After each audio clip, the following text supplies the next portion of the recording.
네, 안녕하세요. 주식은 역시 기리기리세 기리십니다. 안녕하세요, 여러분들. 자, 매주 토요일마다 돌아오는 그 시간입니다. 이번 주 공모 일정. 이번 주도 공모주 치킨값 충분히 획득했죠. 다음 주도 우리가 획득할 수 있을지 말해 보도록 하겠습니다. 같이 공부하시죠. 렛츠 기릿.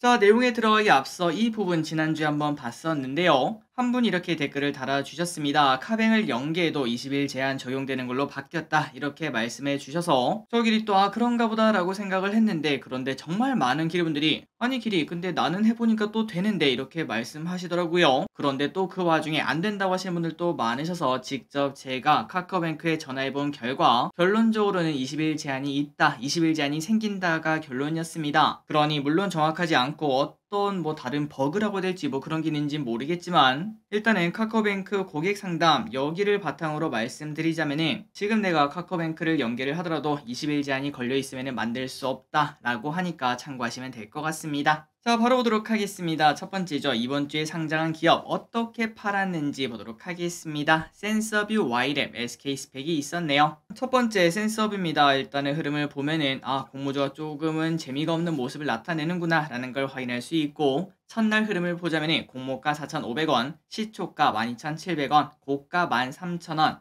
종가 6,830원으로 공모주 시장이 보통 뜨거울 때는 시초가보다 고가가 훨씬 더 높아지는, 그러니까 출발도 높고 고점도 높은 그런 모습을 나타내는데, 그런데 시초가랑 고가랑 거의 비슷한 걸 확인했을 때 사람들이 이제는 최근 들어 지속적으로 이렇게 쭉 떨어지는 모습을 나타내니까 실망감을 가지고 시초가 매수, 그 다음에 상장 초반에 매수를 안 하는 걸 확인할 수 있습니다. 그렇기 때문에 우리는 항상 말씀드렸다시피 장 초반 매도 전략을 계속 그냥 사용하시면 될 것 같네요. 자, 그렇다면 저기리스는 얼마에 팔았나? 두 주를 받아서 한 주당 7,000원 이상의 수익을 거둬 14,773원 이 수익을 거뒀다는 거 알려드리도록 하겠습니다. 청약하신 여러분들 전부 다 좋은 가격에 파셨길 진심으로 바라고, 그리고 의무 확약이 있죠. 1개월짜리가 17%가 있으니까 이 부분도 참고하시면 될 것 같네요. 다음으로 Y랩입니다. 요 친구도 꽤나 기대가 컸는데 공모가가 9,000원인데 시초가는 21,600원, 고가 22,000원, 시초가랑 고가랑 별 차이 없죠. 똑같은 현상을 나타내고 있습니다. 이러면 이럴수록 지속적으로 시초가가 아직까지는 더블로 출발하지만 다음주, 다다음주가 되면은 더블 또 안 되는 그런 모습이 나타날 가능성이 높겠죠. 다만 그 와중에 분명 기대감이 있는 기업인데도 공모가가 예를 들어 만원이었습니다. 그런데 시초가가 12,000원, 15,000원 이렇게 출발하는 경우가 있다면은 그때는 오히려 매수가 붙으면서 다시 올라갈 것을 또 생각을 해볼 수 있기 때문에, 혹시나 나중에 매도하실 때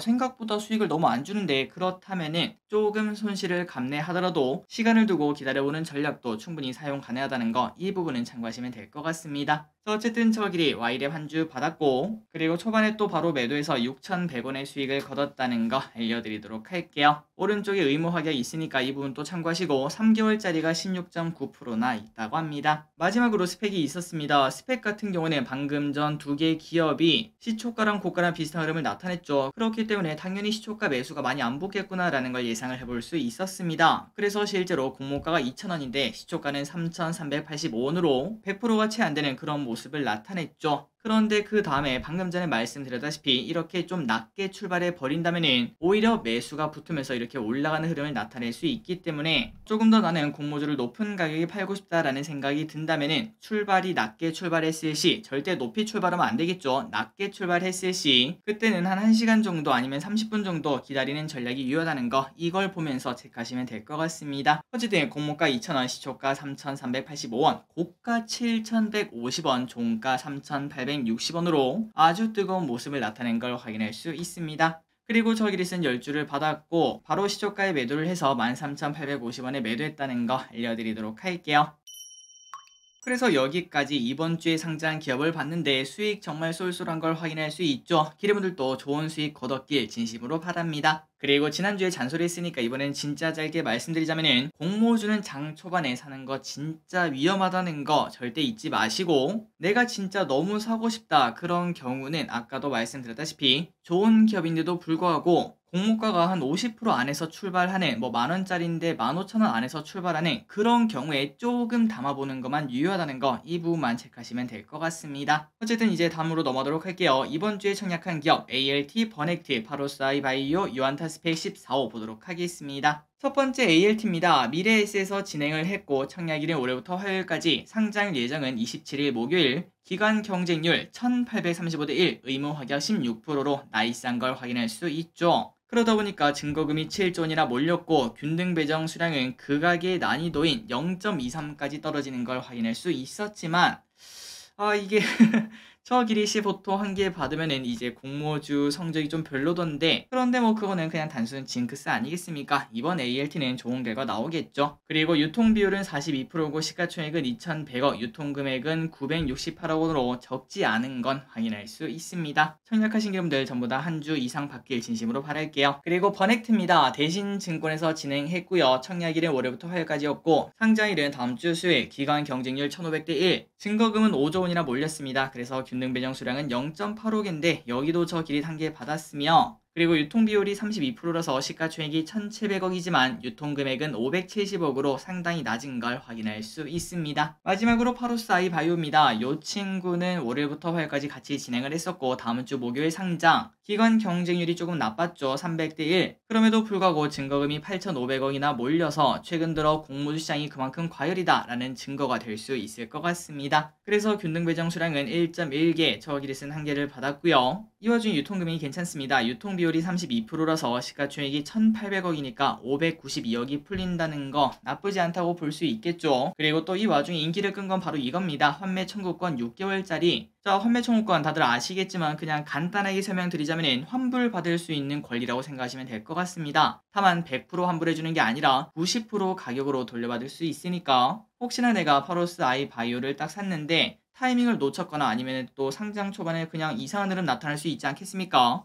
그래서 만약에 공모가 14,000원보다 더 내려가서 한 뭐 만원 여기까지 내려간다면은 6개월 안에만 증권사 어플 안에서 할 수 있습니다. 환매 청구권 신청만 하신다면은 바로 이렇게 환불을 받을 수 있다는 거 참고하시면 좋을 것 같고, 다만 안 되는 경우는 몇 가지가 있습니다. 첫 번째는 뭐 이건 당연히 안 되겠죠. 내가 한 개를 받았는데 그 한 개를 팔았다가 다시 사는 경우, 그거는 당연히 안 되고요. 두 번째는 가족 계좌를 쓰다 보면 다른 계좌로 옮기는 경우가 있습니다. 그런 경우에도 또 안 되며, 마지막으로 또 뭐 있을까요? 뭐 6개월이 넘어가면 또 안 된다. 뭐 이 정도로만 체크하시면 될 것 같습니다. 어쨌든 개인적으로는 환매 청구권 사용할 확률이 그렇게 높지는 않다고 생각하는데 어떤 결과 나올지 한번 다음 주에 보도록 할게요. 그리고 다음입니다. 다음 주에 상장하는 기업 어떻게 팔지 쓱 보도록 하겠습니다. 무려 5개나 있는 걸 확인할 수 있고, 참고로 유안타 스펙이 7월 27일 목요일에 있는데 청약하신 여러분들은 이때까지 전략이랑 똑같이 장 초반에 좋은 가격 주면은 그냥 바로 매도하는 게 맞다는 거, 이번에 SK 스펙이 또 특별한 흐름이라는 거 그걸 잊지 마시면 좋을 것 같습니다. 어쨌든 그 외에도 뷰티스킨, 버넥트, ALT, 파로사이 바이오가 있는데 보도록 하겠습니다. 첫 번째 뷰티스킨입니다. 저 기릿 이것도 0.42개인데 운이 좋게도 한 개 받았어요. 그래서 다음 주 전부 다 저는 참전하는데 다 잘 팔아보도록 하겠습니다. 그리고 개인적으로 다음 주에 가장 뜨거울 종목 중 하나는 바로 뷰티스킨이라고 생각합니다. 그 이유는 유통 금액이죠.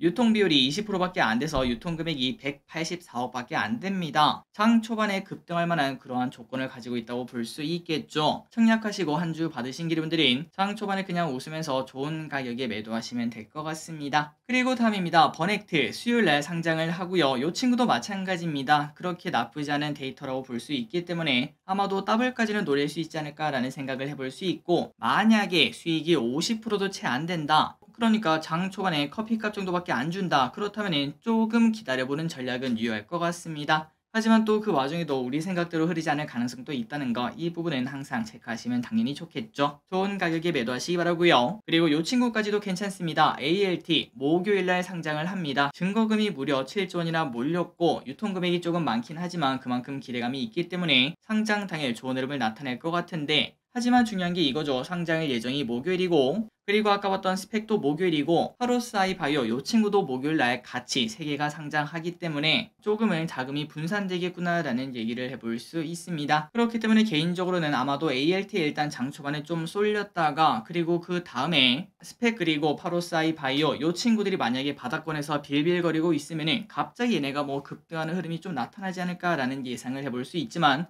이는 그냥 예상일 뿐, 그렇다고 우리가 뭐 저점 매수 이렇게 들어가면 당연히 안 되겠죠. 혹시나 이제 수익이 크지 않을 경우 그때는 조금 기다려보자 라는 의미, 이 정도로만 생각하시면 될 것 같습니다. 그런데 파로스아이 바이오는 우리가 걱정할 필요가 없겠죠. 환매 청구권이 있기 때문에 그냥 좋은 가격 오면은 바로 매도하고, 좋은 가격 오지 않는다면은 안 그래도 요즘 바이오 좋지 않겠습니까? 그 흐름 기대하면서 기다리시면 될 것 같습니다. 어쨌든 여기까지 정리하자면은 장 초반에 좋은 가격 주면은 바로 매도하자. 그런데 수익이 50%가 채 넘지 않는다면은 조금은 기다려보자. 이렇게 정리할 수 있겠네요.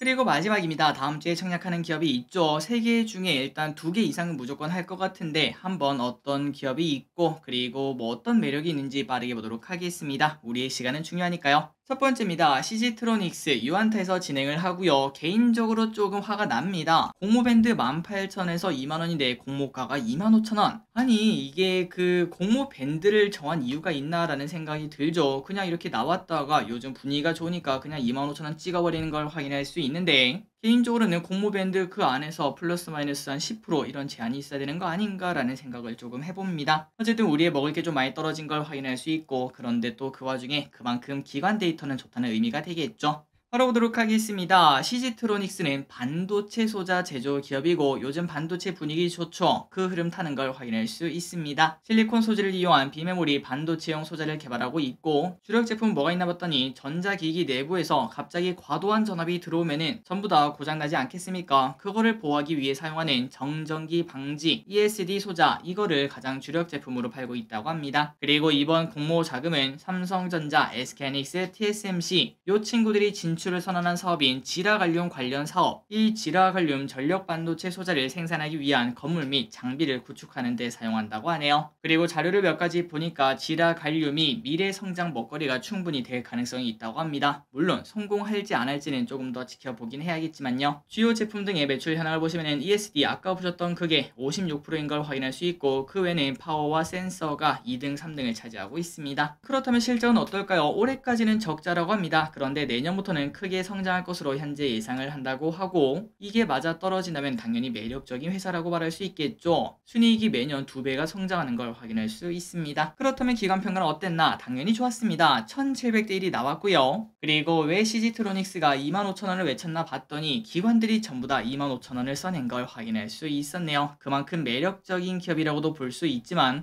최근 공모시장이 너무나 뜨겁다 보니까 야 무조건 받아, 무조건 이득이야, 이러한 투기적 베팅도 좀 나오지 않았나 라고 볼 수 있습니다. 그리고 이런 게 나오면 나올수록 우리는 먹을 게 없고 결국은 공모시장이 매력적이지 않게 변하는 걸 확인할 수 있죠. 보다시피 기관들이 비싸게 써낸 걸 확인할 수 있지만, 그런데 그거를 오래 들고 갈 생각은 없다는 걸 확인할 수 있습니다. 의무 확약이 5.6%밖에 안 되죠. 그렇기 때문에 기관 수요치 결과 잘 나왔고 예상 시총도 낮은 편이라서 큰 기대를 가질 수 있지만, 그런데 어느 정도는 뻥튀기가 들어가 있다는 걸 우리가 쉽게 확인할 수 있었고, 눈높이를 조금 낮추면서 청약을 진행하시면 될 것 같습니다. 그렇다면 CG트로닉스에 청약을 해야 되는가 말아야 되는가? 당연히 청약을 하시면 좋을 것 같습니다. 다만 유안타 증권이 그렇게 많지 않으실 것 같아서 증권사 유무에 따라서 청약할지 말지 정하시면 될 것 같고, 일단 유안타 들고 있다면 무조건 청약하는 게 맞겠죠. 다만 균등 배정 수량은 11만 2,500주라서 이 또한 경쟁률이 조금 있겠구나, 다만 유안타라서 사람들이 그렇게 많지는 않겠구나 라는 걸 동시에 생각을 해볼 수 있습니다. 그리고 유안타가 가장 마음에 안 드는 건 또 이거죠. 수수료가 무려 3,000원이나 있다는 거, 이 부분 또 같이 체크하시면 될 것 같네요. 어쨌든 유안타 증권이 있다, 무조건 청약하시면 되고, 그 반면 유안타 증권이 없다, 그렇다면 다른 계좌 만들 계획이 없고 20일 제한 또 없다, 그렇다면 뭐 당연히 만들어서 청약을 해야겠죠. 하지만 증권사가 많이 없는데 다음 주에 있을 파도를 청약을 못한다, 그렇다면 그걸 먼저 하는 게 맞다라고 저는 생각하고 있습니다. 다음입니다. MI큐브 솔루션을 보도록 하겠습니다. 한국투자증권에서 진행을 하고요. 청약일은 26일부터 27일, 공모밴드는 8,500원에서 만원,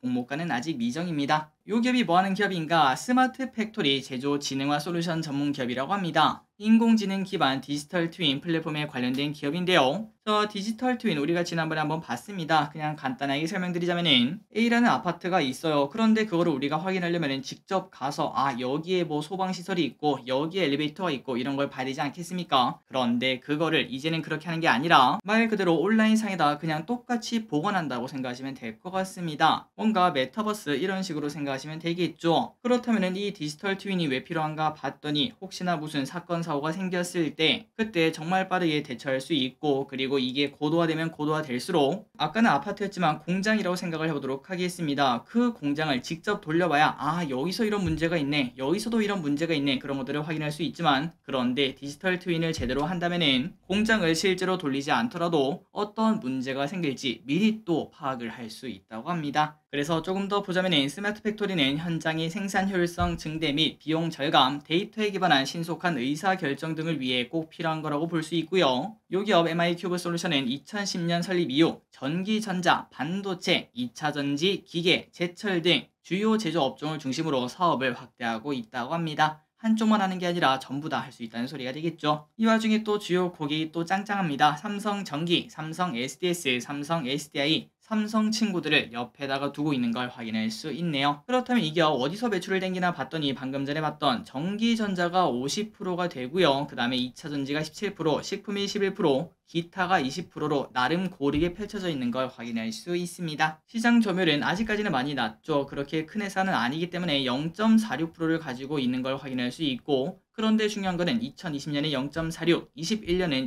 0.49, 그리고 작년에도 0.49로 밀리지 않는 모습을 나타내는 걸 체크할 수 있습니다. 그리고 MI큐브 솔루션, 이 친구가 매력적인 이유가 있습니다. 바로 최대 주주가 SP 시스템스인데요. 이 친구의 차트만 딱 봐도 이게 그냥 이렇게 그냥 우상향으로 슬금슬금 올라가는 이 정도의 섹터구나 라는 걸 느낄 수 있기 때문에 MI큐브 솔루션도 충분히 좋은 흐름을 기대할 수 있을 것 같습니다. 그렇다면 실적은 어떨까요? 실적이 매우 좋습니다. 20년, 21년, 22년, 23년 이렇게 나와 있는데 이렇게 매출이 쭉쭉쭉 성장을 하고 있죠. 다만 여기서 질문을 해볼 수 있습니다. 아니 길이 23년 1분기라고 하지만 영업이익이 너무 떨어지고 매출도 떨어지는 거 아니야 라고 봤는데요. 저 길이 한번 찾아보니까 이 MI큐브 솔루션 사업 특성상 대형 고객사의 투자 집행이 연초에 결정되어서 수주가 주로 상반기에 발생, 그렇다면 이제 하반기부터 일을 하지 않겠습니까? 하반기에 매출이 늘어나는 구조로 되어 있다고 합니다. 그렇기 때문에 단순히 4분의 1로 나눠서 이렇게 보시면 안 되고 전년비를 봐야겠죠. 작년 1분기랑 비교를 해봤더니 영업이익은 전년도 1분기 대비 100%나 성장하는 걸 확인할 수 있다고 합니다. 그러니까 실적도 탄탄한 기업인 걸 확인할 수 있네요. 그렇다면 이제 청약을 해야 되는가 말아야 되는가? 일단 개인적으로 예상 시총이 483억밖에 안 됩니다. 다른 데이터도 좋은데 이것도 나오니까 당연히 청약해야겠다. 게다가 또 스마트 팩토리 매우 또 중요한 섹터 아니겠습니까? 개인적으로는 좋게 보고 있는데 하지만 기관들의 평가를 조금 더 봐야겠죠. 기관들의 평가가 화요일날 확정되니까 그때 청약할지 말지 깔끔하게 정리해서 알려드리도록 하겠습니다. 그리고 MI큐브 솔루션은 한국투자증권에서 진행한다는 거, 이 부분도 같이 체크하시기 바래요. 마지막입니다. 그 친구가 옵니다. 파두, NH, 한국, 하나, 현대차, 유진, KB 이렇게 많은 증권사에서 진행을 하고요. 청약일은 27일부터 28일, 공모밴드는 26,000원에서 31,000원, 아직까지 공모가는 미정이지만 당연히 잘 나올 거라고 생각합니다. 그렇다면 뭐하는 기업인가? 진짜 빠르게 보도록 할게요. 파두는 기업가치 1조 이상을 인정받은 유니콘 기업이며 반도체 개발 및 설계를 하는 팹리스 기업이라고 합니다. 그리고 이 파두가 지금 정말 중요한 시기를 겪고 있다고 합니다. 그 이유가 뭔가 봤더니 요즘 데이터 센터가 매우 중요한데요. 이 파두가 이 데이터 센터의 핵심 부품인 시스템 반도체를 설계를 하고 있다고 하죠. 참고로 데이터 센터는 AI, 자율주행 등 첨단 산업이 시작되며 갈수록 매력이 커질 수밖에 없는 산업이라는 걸 이러한 뉴스를 통해서도 우리가 쉽게 확인할 수 있습니다. 정말 많은 기업들이 데이터 센터를 확보하는 걸 확인할 수 있죠. 그리고 계속 보자면 파두는 이미 기술력을 인정받은 기업입니다. 작년부터 메타에 제품을 공급하기도 했으며 올해부터는 급격한 성장을 할 것을 자신하는 기업이라고 합니다. 주요 제품 매출 비중을 보도록 할까요? 일단 지금까지는 컨트롤러가 64%인 걸 확인할 수 있는데 이 비중이 가장 높으니까 이 컨트롤러의 성능을 한번 봤습니다. 그런데 경쟁사랑 비교를 해봤더니 압도적으로 전부 다 높은 걸 확인할 수 있죠. 진짜 실력이 좋은 기업이라는 평가가 여기저기서 파다한 걸 확인할 수 있습니다. 그렇다면 실적은 어떤가? 일단 올해 1분기까지는 적자지만 그런데 올해 흑자 전환하겠다라는 걸 자신하는 걸 확인할 수 있고요. 그런데 중요한 건 올해 흑자 전환하는 게 아닙니다. 내년에 그냥 바로 1,000억 원이죠. 1,000억 원의 순이익을 거두겠다 이러한 발표라는 걸 확인할 수 있고, 그리고 그 다음해인 25년 2,000억 원의 수익을 거두겠다라는 걸 확인할 수 있습니다. 물론 우리가 공모주를 보면 항상 느낍니다. 야, 모든 게 계획대로 흘러가면은 전부 다 애플이지, 이런 생각은 분명 해볼 수 있긴 하지만, 그런데 파도는 그 가능성이 너무나 높기 때문에 이미 1조가 넘는 유니콘이 되었다고 볼 수 있겠죠. 파도가 또 대여급이니까 오랜만에 한번 보도록 하겠습니다. 공모가를 어떻게 산정했나 봤더니 나름 양심적으로 24년 추정 실적으로 공모가를 산정을 했다고 합니다. 그리고 참고로 이미 23년 하반기죠. 그렇다면 24년 실적을 보는 게 맞기 때문에 이는 욕심을 낸 건 아니구나 라는 걸 충분히 말을 해볼 수 있습니다. 그래서 정리해보도록 하겠습니다. 청약을 할 것인가 말 것인가. 기간평가 당연히 말해 뭐해, 당연히 잘 나올 거라고 생각하고요. 무조건 청약을 진행하시면 될 것 같습니다. 기본 정보를 보자면 청약일은 목요일부터 금요일까지, 상장일은 8월 7일 월요일 예상이고, 기간평가는 수요일날 확정이 된다고 하니까 그때 또 꼼꼼하게 따져봐서 이거를 청약할지 말지 확정을 내리도록 하고요. 균등 청약을 한다면 10주 기준 15만 5천원이 일단 지금 필요해 보이고, 유통물량 예정치는 38%, 그리고 시총은 1조 4,800억으로 일단 예상이 된다고 합니다. 그렇다면 우리가 계좌가 있어야겠죠. 일단 오른쪽에 있는 계좌 6개 중에 하나만 있으면 일단은 청약을 할 수 있고요. 다만 하나투자, 현대차, 유진, KB 요 친구들은 균등 물량이 만 얼마밖에 안 됩니다. 그렇기 때문에 배정을 받기가 조금 어렵겠죠. 일단은 NH나 한국투자 둘 중에 하나는 챙기는 게 가장 좋다라는 거 체크하시면 될 것 같습니다. 참고로 계좌를 만드실 때는 여기 파란색으로 글씨가 적혀있는 한국투자, 한화투자, KB 요 친구들은 청약 당일 비대면 개설이 가능하고, 다만 한화투자는 두 번째 날은 안 됩니다. 첫 번째 날에만 된다는 거. 그러니까 목금이니까 한국투자, KB는 목금 둘 다 만들 수 있고, 하나투자는 목요일까지만 만들 수 있고, 나머지 NH, 현대차, 유진은 그 전날인 수요일까지 만들어야 청약을 할 수 있다는 거 체크하시면 될 것 같습니다. 그리고 아마도 파도는 전 국민의 파티가 될 확률이 꽤나 높습니다. 그렇기 때문에 자녀 계좌도 만드신 분들이 많으실 것 같은데요. 그런데 작년에는 직접 만들려면 은행까지 가가지고 정말 힘든 시간을 보냈어야 됐지만, 그런데 올해 4월부터 비대면으로도 자녀 계좌를 만들 수 있다는 거 체크하시면 될 것 같습니다. 다만 아직까지는 모든 증권사가 되는 건 아니고 이러한 일정을 가지고 있다는 거 체크하시면 될 것 같고, 그렇다면 지금 비대면으로 개설할 수 있는 계좌가 어디냐? NH, KB, 유진, 미래에셋, 키움, 삼성, 신한 이렇게 비대면으로 만들 수 있다는 거 체크하시고요. 그리고 요 7개 중에서 파도랑 겹치는 게 뭔가 봤더니 NH, KB, 유진이죠. 요 친구들 중에서 마음에 드는 거 아마도 당연히 NH라고 생각합니다. 이거를 비대면으로 만드시면 된다는 거 체크하시면 될 것 같아요. 다만 우리가 계좌 만드는 거는 그냥 바로 만들면 됩니다. 하지만 자녀 계좌 개설은 한 3일 정도 시간이 소요된다고 하니까 NH에서 이러한 공지를 낸 걸 확인할 수 있네요. 이번 주 일요일, 내일입니다. 내일까지 미리 개설 신청을 해달라고 말을 하고 있습니다. 참고하시기 바래요. 그리고 그 외에도 공모주에 관심이 있다면 이러한 기업들이 현재 비대면으로 만들 수 있다는 거 체크하시면 될 것 같습니다. 마지막입니다. 이제 진짜 끝났어요. 유진투자증권은 이거를 청약할 때 조금 조심을 하셔야 되는데, 지난번에 마녀공장대 조금 어이없는 일이 있었습니다. 보통 균등 수량이 어떻게 하죠? 맞습니다. 그냥 뺑뺑이죠. 10개를 청약하든 100개를 청약하든 10,000개를 청약하든 뺑뺑이로 균등을 주는 게 정답이라고 볼 수 있는데, 그런데 유진투자는 그때 마녀공장을 진행할 때 30주 이상은 그냥 전부 다 한 주씩 줘버리고 그 다음에 남은 거를 20주 가진 사람한테 이렇게 랜덤으로 준 걸 확인할 수 있습니다. 그러니까 다른 곳이랑 다르게 20주보다 30주를 청약한 사람들을 더 우대한 걸 확인할 수 있어서 이번에도 그럴 가능성이 있다는 거 체크하시면 될 것 같습니다. 다만 이 와중에 한 가지 꼼수를 생각을 했는데, 만약에 유진투자증권에서 주는 균등 배정 물량이 다른 곳이랑 크게 별반 차이가 없다면은 그냥 유진을 해가지고 내가 조금 돈이 있다면은 최소 청약만 하지 않고 내가 가진 돈을 그냥 전부 다 넣어버리면은 비례받을 정도 돈은 아니겠지만, 그럼에도 무조건적으로 한 개 더 받는 거 아닌가라는 생각은 해볼 수 있겠네요. 다만 저 기리씨 또 이렇게 말하면은 또 많은 분들이 이걸 보시지 않겠습니까? 그 방법을 사용할 수도 있어서 아마도 이 방법은 사용하기가 조금 어려울 것 같고, 일단 가장 중요한 거는 유진투자에 청약할 때는 절대 최소만 청약하면 안 된다는 거, 이거는 체크하시고, 그리고 가장 좋은 거는 NH와 한국 이 둘 중에 하나를 선택해서 하는 게 가장 유리할 것 같습니다. 마지막으로 달려보도록 하겠습니다. 이번 주도 가득가득한데, 그런데 또 다음 주도 가득가득하고 그 다음 주도 가득가득합니다. 공모주는 계속 몰려오고 있고, 다만 눈높이는 조금 낮춰야 된다는 거 알고 계시죠? 그리고 앞으로 계좌를 만드신다면 대신증권이 정말 많다는 것도 같이 체크해 볼 수 있고, 키움, NH, 한국투자 등 이런 것들이 많이 들어간다는 것도 체크하시면 될 것 같습니다. 3초 뒤에 넘어가도록 할게요. 자, 오늘의 공부 여기까지 끝났습니다. 항상 이렇게 같이 공부해서 진심으로 감사합니다. 지금까지 길이셨습니다. 빠이요.